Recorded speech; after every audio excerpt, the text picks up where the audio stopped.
देखिए केमिस्ट्री का अभी हम लोग लेसन 4 ही का डिस्कस कर रहे हैं। जितना भी इम्पोर्टेंट जो टॉपिक हो रहा है लेसन 4 का हम आपके वीडियो अपलोड कर दे रहे हैं, और सब्जेक्टिव प्लस में ऑब्जेक्टिव दोनों का आपका जितना भी क्वेश्चन आ रहा है उसका हम एग्जाम के थ्रू का लिए, क्योंकि समय आपका कम है तो इम्पोर्टेंट ही क्वेश्चन आपको डाल रहे हैं, मेन मुख्य और बात डाल रहे हैं। ये नहीं कि पूरा आपको डिटेल दे रहे हैं, नहीं पूरा डिटेल देंगे।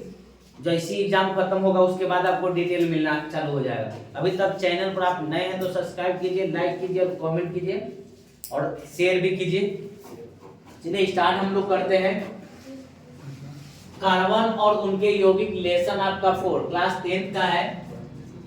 वीडियो के लास्ट तक बने रहिए, इसमें भी आपका क्वेश्चन इंपोर्टेंट ही आपको दे रहे हैं। कार्बनिक यौगिक के सूत्र कितने प्रकार के होते हैं? जो कार्बनिक यौगिक होते हैं उनका सूत्र कितने प्रकार के होते हैं और कौन कौन? तो कार्बनिक यौगिक के जो सूत्र होते हैं बेटे वो 3 प्रकार के होते हैं। देखिए 3 लिखा हुआ है।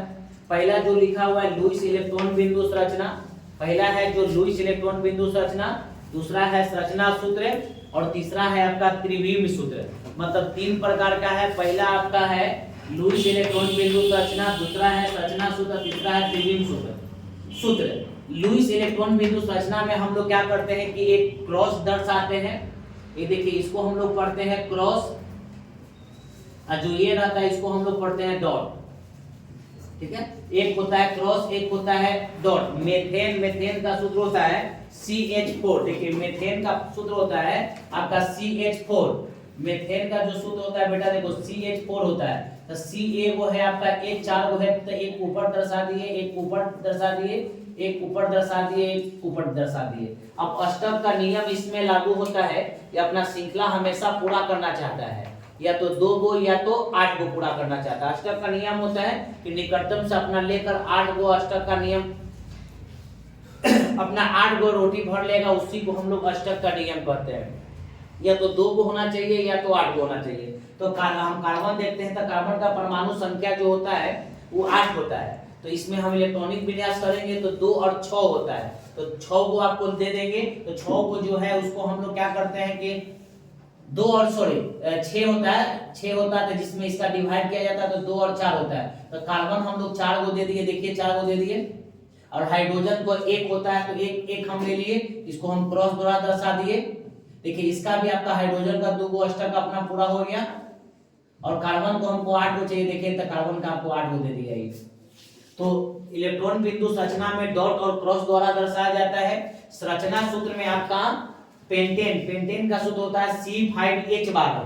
तो देखो C5 है तो 5 होगा, 1 2 3 4 5, और H12 होगा तो ऊपर देखो 1 2 3 4 5, नीचे 5 5 10 11 12। इसको सिंगल बॉन्ड द्वारा दर्शाया जाता है। संरचना सूत्र में सिंगल बॉन्ड और लुईस इलेक्ट्रॉन बिंदु में क्रॉस और डॉट द्वारा दर्शाया जाता है। त्रिविमीय सूत्र मेथेन का CH4, देखिए C है, इसमें डबल बॉन्ड का प्रयोग किया जाता है। एक हो जाता है आपका डॉट हो जाता है, डॉट डॉट हो जाता है, एक सिंगल लाइन होता है, एक हो जाता है आपका मतलब बहुत सारा बिंदु जिसको मोटा बिंदु कहते हैं, जो मोटाई में होता है। देखिए यहाँ पर मोटाई में आपका है। क्लियर है यहाँ तक? यहाँ के बाद आते हैं हाइड्रोकार्बन किसे कहते हैं। क्वेश्चन आपको 2 नंबर में पूछता है। तो हाइड्रोजन और कार्बन के मिश्रण को हाइड्रोकार्बन कहते हैं। हाइड्रोजन और कार्बन को दोनों को जब मिक्सिंग कर देंगे उसी को हम लोग बोलते हैं हाइड्रोकार्बन। ये भी क्वेश्चन पूछ चुका है। समूह या मूलक किसे कहते हैं? किसी कार्बन यौगिक के अणु, कोई भी कार्बन के यौगिक होगा, किसी कार्बनिक यौगिक के अणु, कोई भी कार्बनिक यौगिक के जो अणु होगा में मुख्यतः 2 भाग होते हैं। कितने भाग होते हैं? 2 भाग। किसी कार्बनिक यौगिक के अणु में मुख्यतः 2 भाग होते हैं, उसे मूलक समूह या मूलक कहते हैं। किसी कार्बनिक यौगिक के अणु में अगर मुख्यतः 2 को अगर भाग होगा, किसी भी कार्बनिक यौगिक के अणु में अगर मुख्यतः 2 को अगर भाग होगा उसे समूह या मूलक कहते हैं। उसे क्या कहते हैं? समूह या क्या कहते हैं? मूलक। अब क्रियाशील मूलक देखते हैं। ये भी क्वेश्चन आपका बोर्ड में आ चुका है।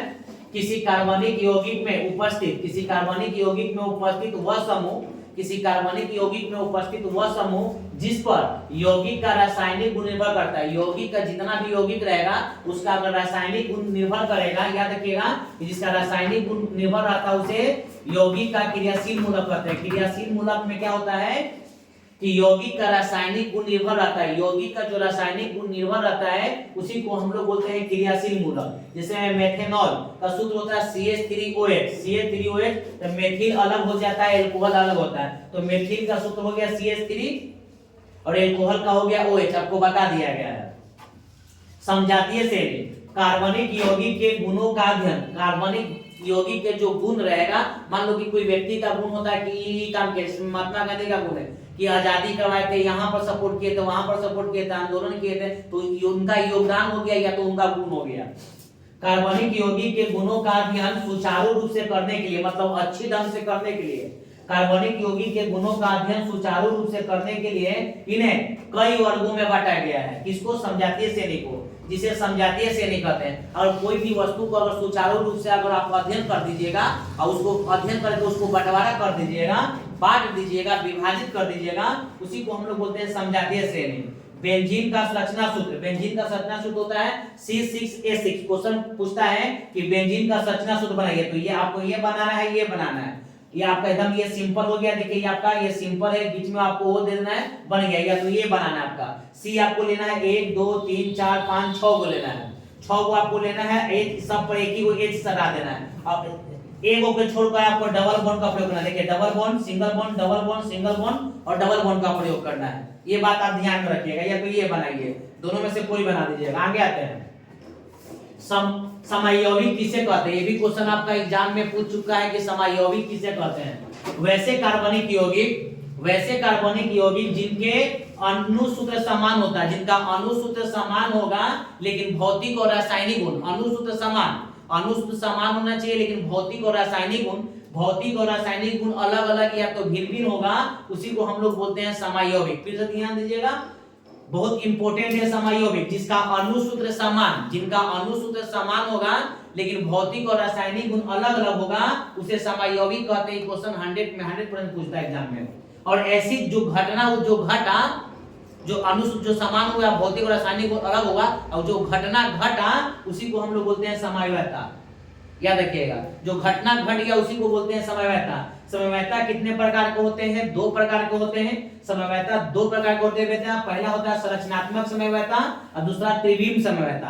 पहला संरचनात्मक समयवैधता, दूसरा त्रिविम समयवैधता।